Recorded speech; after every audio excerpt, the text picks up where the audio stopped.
Q3 of 2021 is up about 48% from our historical 2017 through 2020 numbers. More specifically, our overall shooting victims are up also about 76% over the 4-year average, and fatal victims are up about 71%, while non-fatal shooting victims, which we listed as 283, are up about 77% over the 4-year average. Year-to-year comparison, there have been 14 more fatal shooting victims and 86 more non-fatal shooting victims in 2021 as compared to the same time period of 2020 of last year. This keeps getting kind of the longer several years in a row percentages there, and that's what they do. So they'll give you the quarterly numbers, and then they'll compare it to the last year at the same time, and then they go back over the last 3 years. They started this shots-fired tracking thing back in 2017, so they don't have any further back than that. But the bottom line is, it's going up, it's been going up, and it's getting worse. It's worse it's ever been this year, and not surprisingly, the demographics here. About 50% of our shooting victims, both fatal and non-fatal, were Black or African American, with about 178 shooting victims. People of color overall made up the majority of the folks who were shot. 81% for the first 9 months of this year, as compared to 76% of all of last year. So even that number is also going up. Question. So, what's interesting to me is the call for solutions, because everybody agrees on every side of the political spectrum, wherever you are, this is not a good thing. And instead of, I think the knee-jerk responses have always been, well, we need to get guns out of the hands of, too many people have guns, and or we need to have more cops to prevent this kind of stuff. I was taken by the fact that the people involved, like our prosecutor, is suggesting that the solution lies in preventive interventions, organizations like Choose 180 or Community Passageways, and if only they had been implemented before the pandemic, we'd be in a much better shape. They were implemented before the pandemic. Choose 180 has been around for a decade here. And as has Community Passageways, so... it's the regional... Here you go. It's the Regional Peace Governors Collective. That's right. What they said they could, because they got $3.5 million for that. That's right. You're good for... That's from the city of Seattle that Mayor Durkin just gave them. And that is basically those two programs you just mentioned working together along with some others. Okay, fair enough. So anyway, I was just sort of struck by that. And is that seen as pie in the sky to people, or do they think that that's actually something that could have a helpful effect in the near future? They definitely think it could have a helpful effect, and that $3.5 million is not going to be enough to cut it. But we had King County Councilmember Gamai Zalhalai, who was on this call today. They pointed to, I think we talked about this yesterday, if I remember correctly, about the shooting that happened at the CD Panthers game in the Central District a couple of weeks back, where nobody was hit, but those, young, I think, 5 to 13-year-old kids are out there. And that is, so you have Choose 180 and you have Community Passageways, and a lot of that is seen as that interruption, right? So sometimes it's a little older kids who maybe already have gotten in some kind of trouble with the law, so they go to these mentoring programs and they take this other path. That's the idea there. Yeah. But the CD Panthers are considered, that's 25 years that program has been going on, and they are preventative, right? They get to these kids before they end up getting in trouble and picking up guns, mentor them, and do all kinds of other things to keep them out of trouble. So the fact that shooting happened there it had such a big ripple effect, especially because a lot of those kids are afraid now to come back to that field. That was something that the prosecutor addressed during today's press conference as well, as did Gamai Zalhalai, and Sean Good from Choose 180 was also on the call. And they really they went big, because I've often reported on the fact that these programs are the way out, according to everybody who makes these decisions, that these are the way that we're going to end the gun violence. And they are talking holistically, that you have to go well above just these programs. Programming's great, but you have to get the equity in there, right? You've got to get education for folks, housing for folks, stabilize their home life, basically, when we're talking about young people of color. Gamai Zalhalai also had this to offer. The why this is happening is really important, because it's a complex question. There are so many factors, but it's no coincidence that this is happening during a time of great economic and social struggle in our country. Because of the pandemic and the recession, people are losing jobs, they're stressed out, they're isolated, they're losing income, and so many of the outlets people need to relieve their stress are either unavailable or less accessible, or in the case of this youth football game I just described, it might not be safe to go out and enjoy the outlets that you usually do. Just to correct a couple of things, the homicide rate was already on the rise before the government shut down the world. And the number increased 6% from 2018 to 2019, prior government shutdown. The number has increased, and the problems are, it's gang-related. 24,000 is the total population of black people that live in Seattle. It's the lowest it's been in 50 years. Then you take 18 to 24-year-old black male. Now you're moving into a very, very small part of the 24,000. You're probably looking at what? 50%, so probably looking at less than, I don't know, 3,000 maybe total amount.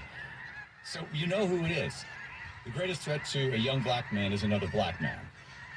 And it's most of it is gang related. That is not what they said. Okay, well, what is it? Is it just, what are they fighting over? They admitted that there are some retaliatory, I can't say the word. Right. Gang. Right, retaliating. Thank you. Okay, but not all of it. There used to be a thing called the 118, the 118 something or other. They were part of Union Gospel Mission. They were all former gang members. And they told me, I used to go there and work with these wood shops and stuff with them.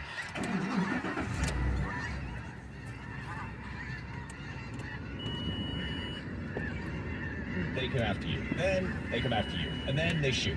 And most of these guys that shoot, they shoot running away. They fire the gun over their shoulder. 30 shots fired. Nobody's hit. 2 people are hit in the knee or something like that. And it's gang. Or it's retaliation of some sort. They're fighting over something. Fighting over respect. Fighting over whatever. You know it is. You know who's doing it. And yeah, 180's in there. There's other organizations. I will agree with that King County council member that all of those programs did get interrupted. They either didn't get funding or the people that were working there were told to stay home because the government shut them down. This is part of the excess death that the governor is also responsible for. But overall, you know what the problem is. It's here in Seattle. It's here in Portland. It's in every single major city. You have a demographic that is out there, a group of people shooting and killing one another. Well, why do you have that? So let me stop you. there. Why do you have these kids in gangs? Why did they end up there? What causes that behavior? That's the conversation that they're having, is that these kids don't have, they've got a single parent home, mom's working all the time, they don't have, they need to be, they pick up a gun because there is a gang down the street, and they're in charge of taking care of their younger siblings, so they need a gun, right? Right, That's the kind of thing that they're dealing with. How do you fix the problem that we created back in the 60s? You got to stabilize the community, right? And how do you do that? Money, lots and lots of money. Right. Invest in housing, and not just at the county and city level. That's what they said today. Let me ask you this: what would save more lives, less guns or more fathers? I am not qualified to answer that, but I think that fathers are very important. So are guns. Are they, Tom? I've got 5 guns. How many people have I killed? And by the way, I have a real problem when I hear the Seattle Times or Times use the word gun violence. It's not gun violence. Shooting. Thank you. And it's the person with the gun. Guns are designed to kill people. They're very scary. Guns are defined. You use a gun to defend, or you use a gun to shoot somebody. Right. Guns are not the problem. It's the person holding the gun. You know, I said this before. If you are 14 years old and you have nothing to lose because you have everything to gain by saving your self-respect, because your self-respect is the only bit of asset that you have on the streets anywhere in America.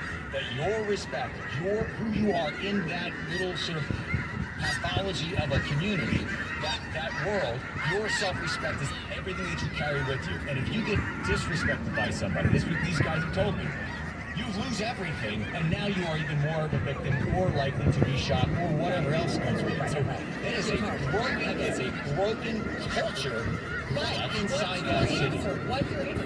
You talk about these same things every time we cover this topic. Right, because to this discussion. That's what I'm trying to tell you. More money is not the answer. There's got to be some sense of of hope that always comes back. Because have you ever met any of these kids? Oh, I know these I've kids. interviewed them. Right? They had lost hope. They were scared when they started. Absolutely. They started dealing drugs because mom's not making enough money, working a couple of different jobs at the Walmart and I hear ya. or whatever it might be. Right? So this kid, 12, 13, he's got to be the protector. He's the man of the house. He's got to bring in some cash, bring in some drugs. That starts the cycle. You've got to interrupt that. And in order to successfully interrupt that, you have to be able to mentor and show them something better. You can only show them something better if you invest in these programs. Okay. Well, the answer, I'll tell you, Hannah, the answer is not more money. I think it's a community buying all. It's everyone buying in and trying to make this difference. All of us. Those who don't live there, everyone. Well, it is all of us because we're all paying into the system. So you have to do a variety of things. And the fact that you can get in there and have mentoring programs, there are great mentoring programs, right? But the problem is there's way too many kids that are not in a mentoring program. The problem is So you arrest them and you lock them up. What are you going to do with them? Because you can't. They're kids, right? They're not, I think, up to 20-something years old now. They're not keep them for life. They're coming out eventually. What do you do with them? Right. How do you get them to come back to society? You have miserable schools, you have broken families, Yep. and that it starts when you incentivize somebody to have a child out of wedlock and the father's not important. The I father heard the problems. What are the solutions, though? What do you think the answer is? Well, we don't have enough time to go into all the solutions. But you got any more good news? I'll be back tomorrow. That's good news. That's stuff anyway. Yeah, that's good. All right. Well, I tried to find out the statistic. I think often there's more shootings in June, July. Summertime tends to be higher. So in May, cold weather drives people inside. Maybe they won't do as much shooting and killing. But as it is right now, what was the final number? Are we up 60% or overall homicides and? Shooting, there's homicides and there's shooting homicides. I can tell you that there's over 1,000 shootings, everything across the board up. Again, though, this is for the first 9 months of 2021. We still have 3 months to go. So for all of last year, we've already surpassed every statistic. Okay. That helps. One thing you can do is get guns off the streets. I feel like you don't really mean that. No, I do. Do what they did in New York City. Where they dropped the homicide rate considerably by getting guns off the streets. All right, Trick, thank you. Hey, oh my gosh. Hold on for you. Thank you. Yeah. All right, full can up on that deep neck. All right, thank you, Hannah. Talk to you tomorrow. Tracy Taylor comes on. Here we are. Look at traffic.